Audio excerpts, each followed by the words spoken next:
La captura y posterior muerte del emperador Valeriano a manos de los sasánidas hace que el Imperio Romano entre en una nueva crisis política a gran escala.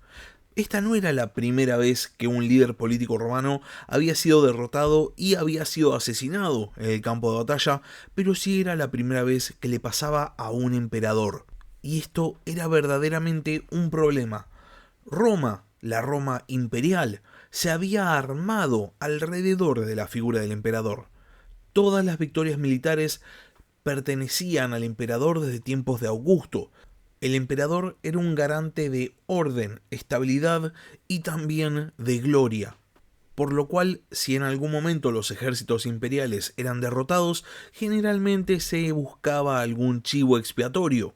Pero en este caso, en la derrota de Valeriano a manos de los ejércitos de Sapor I del Imperio Sasánida, no podía haber un chivo expiatorio porque el propio emperador había comandado las tropas. De repente, esta cuidadosamente armada estructura política alrededor del emperador implosiona. Los romanos pierden confianza en la familia imperial y entonces en Roma se reinician las guerras civiles.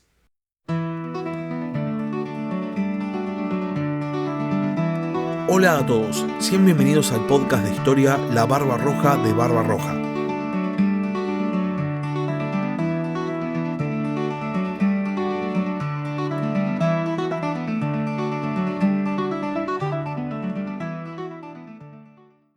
El emperador Valeriano, el primer emperador senador dentro de toda la crisis del siglo III, es derrotado, capturado y posteriormente ejecutado a manos del ejército del emperador sasánida Sapor I, en lo que se conoce como la batalla de Edesa.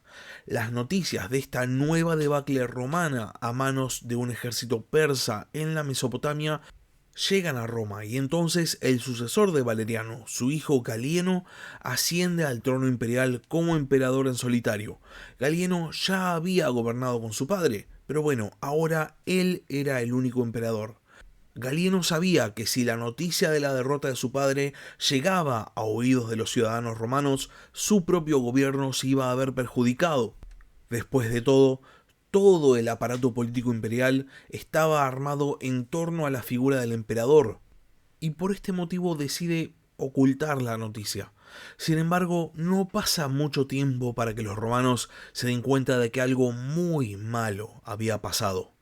El ejército de Valeriano no volvía y tampoco llegaban noticias, y esto solo podía significar una cosa: Roma había sido derrotada. Esta conclusión a la que llegan los romanos se ve rápidamente confirmada cuando los propios ejércitos del Imperio Sasánida llegan a las fronteras romanas y entran en las provincias orientales del imperio. Esto para los romanos no era una mera nueva invasión como podían ser las invasiones de los germanos. No, implicaba la llegada de un enemigo formidable, un enemigo que respetaban y que temían. Y entonces se genera una debacle política a gran escala. Galieno, que había intentado ocultar la noticia de la derrota de su padre, ahora tenía que ver cómo empezaban a surgir nuevos pretendientes al trono imperial, y emprende la tarea de derrotarlos a todos. Este momento de la historia del imperio en el cual Galieno se enfrenta a los que intentaban usurpar el trono imperial está relatado por la historia augusta y se llama el período de los 33 usurpadores, e inicia en el propio primer año del gobierno solitario de Galieno, es decir, en el año 260.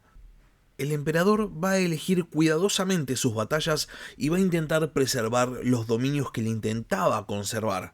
Uno de ellos era Italia, lógicamente, y además también busca conservar las tierras al sur del río Danubio y Asia Menor. Este foco de Galieno en estas tierras particulares permite a un pretendiente en particular llamado Póstumo adquirir un gran nivel de autonomía en un territorio que había quedado fuera de esta área de influencia imperial, que era la Galia. Póstumo, en el año ya 260, se autoproclama emperador y funda el Imperio Galo, y en el año 261 invade Hispania y la anexa a su territorio. Galieno estaba muy ocupado en el este y tiene que aceptar esta situación. Y si bien en Roma se intenta decir que Póstumo era protector del oeste imperial en nombre de Galieno, en realidad Póstumo era totalmente autónomo. El imperio galo tenía un senado y acuñaba sus propias monedas. Y esto se va a terminar viendo confirmado en el año 267, cuando el imperio galo y el imperio romano firman un tratado de límites. Ese mismo año, en el este, Odenato, rey cliente de Palmira y protector del este imperial en nombre de Galieno, es asesinado junto a su hijo. Odenato había logrado frenar a los ejércitos sasánidas e inclusive había reconquistado en estos 7 años todas las provincias que los persas habían ocupado. El rey de Palmira había sido uno de los grandes aliados de Galieno, y entonces durante todo este tiempo el emperador había estado tranquilo de que la situación en el este estaba totalmente controlada. Pero con Odenato y su hijo mayor muerto, asciende al trono de Palmira su hijo menor, quien era demasiado chico para gobernar, y entonces se nombra a una regente, la esposa de Odenato y madre del rey, llamada Zenobia, quien consideraba que el caos en el cual estaba inmerso el imperio romano era una enorme oportunidad, y entonces se declara independiente, y el imperio queda dividido en 3. Parecía que Galieno simplemente no podía tener más problemas, y sin embargo ese mismo año también ocurren 2 invasiones germanas, una por parte de los alamanes que invaden el norte de Italia y otra de los godos que invaden los territorios al sur del Danubio. Galieno, comandando a las tropas imperiales, se dirige al norte de Italia y logra derrotar a los alamanes, dejando a uno de sus generales, Aureolo, en el lugar. Y después viaja a las tierras balcánicas junto al resto de su ejército, entre los cuales se encontraban su general Claudio y un destacado comandante de caballería llamado Aureliano, y logra derrotar a los godos en la frontera entre Macedonia y Tracia. Ahora bien, justo después de esta victoria, Galieno se entera de que su general Aureolo, el cual estaba todavía en el norte de Italia, se había rebelado y ahora apoyaba públicamente a Póstumo como emperador de toda Roma. Galieno sabía que la fuente principal de su poder era Italia, por lo cual un general rebelde en el norte no era negociable y entonces decide volver. Aureolo había tomado la ciudad de Mediolano, la actual Milán, y se había acuartelado ahí. Y entonces Galieno, ni bien llega a Italia, asedia Mediolano, con el fin de terminar con la amenaza de general rebelde en el norte de Italia. Parecía que Galieno iba a conseguir una victoria, sin embargo, durante el asedio, es asesinado por una conspiración, en septiembre del año 268. La dinastía licinia había terminado. Se especula con que la esposa y los hijos de Galieno son asesinados al mismo tiempo que el emperador. Los soldados aclaman a Claudio, general de Galieno, como su sucesor, y entonces Claudio asciende al trono imperial como Claudio II. La primera acción de este nuevo emperador de Roma es viajar hasta la capital imperial para ver confirmada su designación. Aparte, presiona a los senadores para deificar a Galieno, cosa que consigue más allá de que muchos senadores se estuviesen inclinando por una damnatio memoriae. Y esto es interesante. Claudio había sido un general muy cercano de Galieno, pero hay algunos historiadores antiguos que especulan con el hecho de que pudo haber participado en el asesinato del emperador.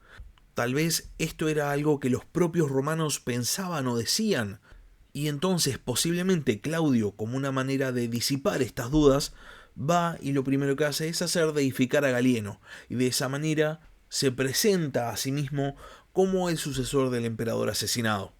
Ahora bien, después de su designación formal como emperador en Roma, Claudio continúa con el asedio de Mediolano. Aureolo se entera del cambio de emperador e intenta negociar, pero Claudio rechaza cualquier tipo de negociación y continúa con el asedio. Aureolo entonces es traicionado por sus soldados y es asesinado. Los legionarios de Aureolo entonces abren las puertas de la ciudad a Claudio y se pasan al bando del nuevo emperador.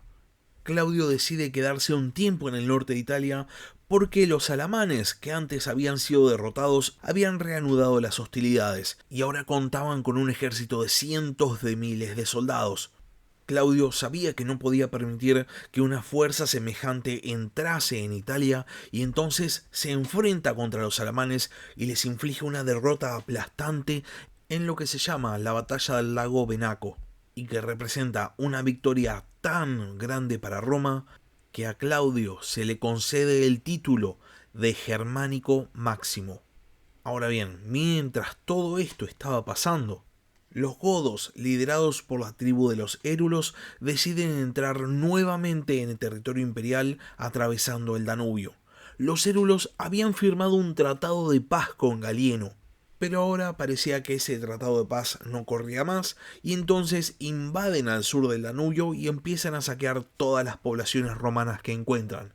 Claudio entonces cruza el Adriático y se dirige a encontrarse con un ejército romano que había estado reclutando su general estrella, llamado Aureliano. Y entonces, con una cantidad de legiones considerable, el emperador se dirige al encuentro de los godos, que estaban asediando Tesalónica.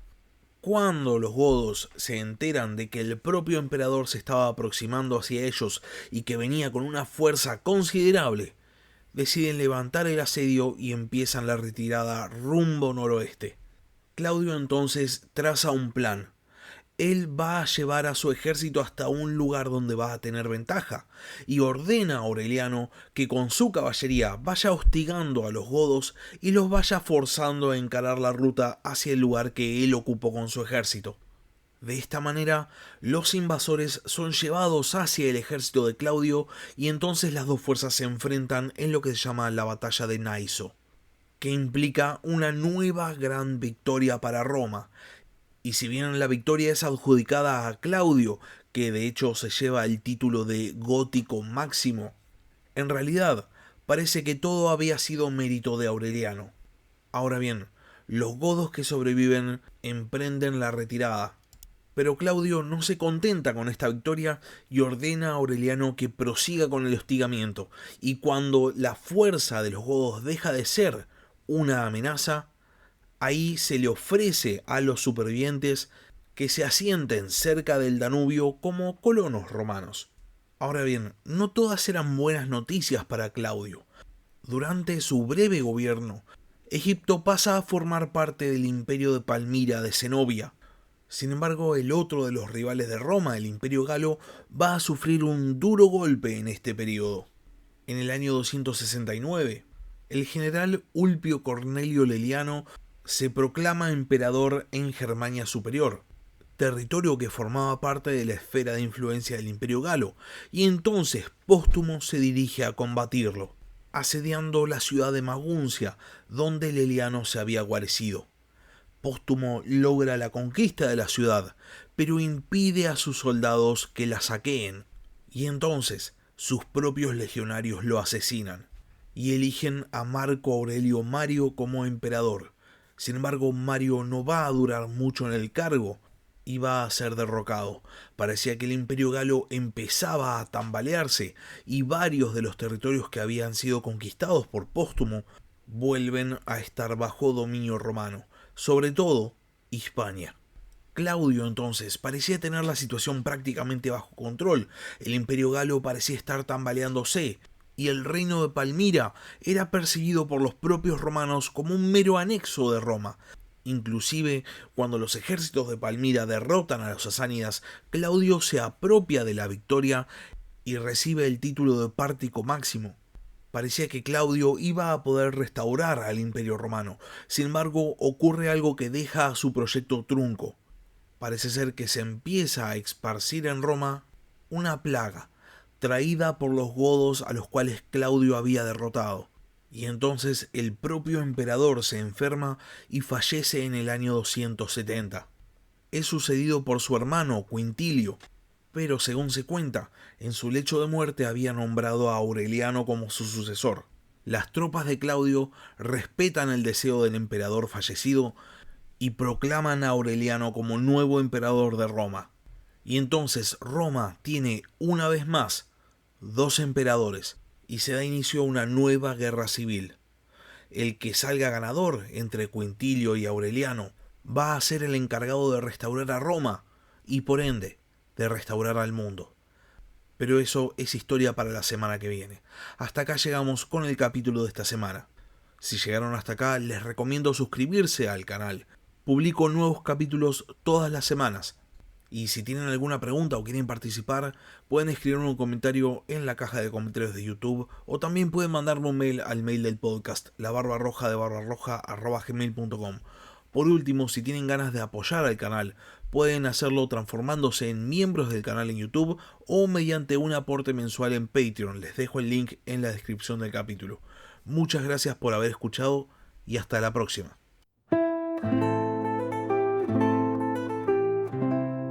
Gracias por escuchar La Barba Roja de Barbarroja. Si tenés alguna pregunta o simplemente querés hacer un comentario, no dudes en escribirme al mail del podcast, labarbarrojadebarbarroja@gmail.com. Hasta la próxima.